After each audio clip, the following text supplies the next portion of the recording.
ఆడవాళ్ళ కోసమే ఈసారి మంచి పథకాలు పెట్టినాడు. దాంట్లో అన్నిటికంటే మంచిది ఏంటంటే ముసలి వాళ్ళకి పెన్షన్ వస్తుంది కదా, మామూలుగా 3,000, దాన్ని 4,000 చేసినాడు. ప్లస్ 18 ఏళ్ళు దాటిన ప్రతి మహిళకు కూడా 1,500 పెన్షన్ ఇస్తున్నాడు, ఇంటి ఖర్చులకి దానికి తిరిగి వస్తుంది. దాంతోపాటు 3 గ్యాస్ సిలిండర్లు ఫ్రీగా ఇస్తున్నారు.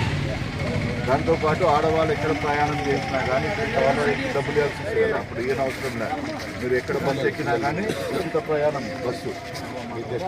పిల్లలకి ఎంతమందిని పంపించినా కానీ, ఇప్పుడు 2 పిల్లలు ఉంటే ఒకరు పంపిస్తే ఒకరికి అమ్మఒడి వస్తుంది కదా, అట్లా కాకుండా తల్లికి వందనం అని చెప్పి ఎంతమందిని పిల్లలు పంపిస్తే అందరికి కూడా 15,000 ఇస్తాడమ్మా.